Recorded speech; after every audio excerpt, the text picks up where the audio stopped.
obboleessa koo lammii kee magaalaa fattaadhooke obboleessa koo lammii kee magaalaa fattaadhooke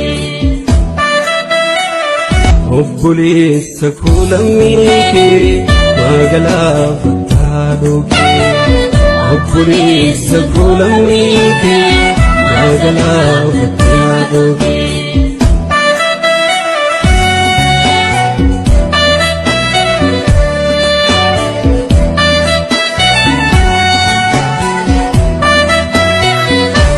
Kantale tae kan kenya kuni Alegan nabate walunya chisuni Lammi ko barsa kabna Malega de kamsi kuni Lammi ko barsa kabna Malega de kamsi kuni Oh grato ko bane Oh mawal kenya biyo Oh Diga gara dala maaf dagannayo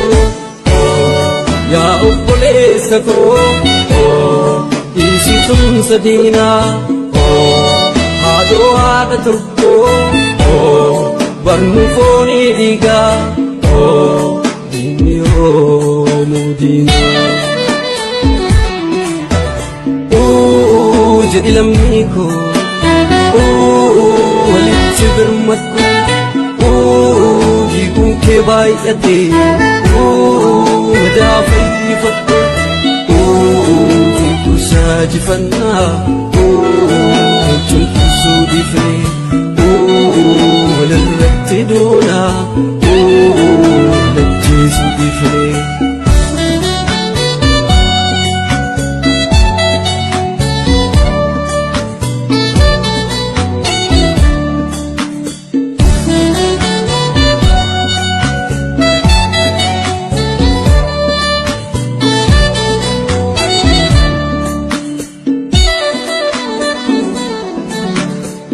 Bakkan buutee jedhu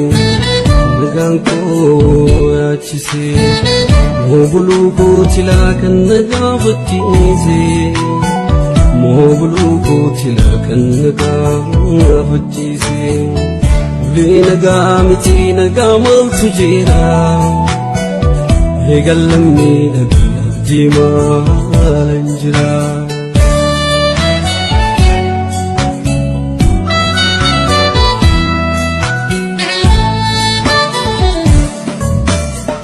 Jira gubacha Ani subule sadwati Duane gacha jira Idun sadu gada mani Denga fida yom wallale garanki Ugaza beri kakesi Obboleessa koo lammii kee magaalaa fattaadhooke obboleessa koo lammii kee magaalaa fattaadhooke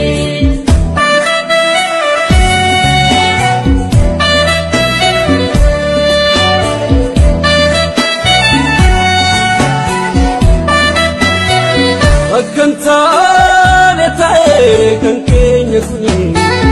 Alegan nabate walunya chisuni Lammi ko barsa kabna Malega de kamsi kuni Lammi ko barsa kabna Malega de kamsi kuni Mirga seera uumaa kan nabeera katee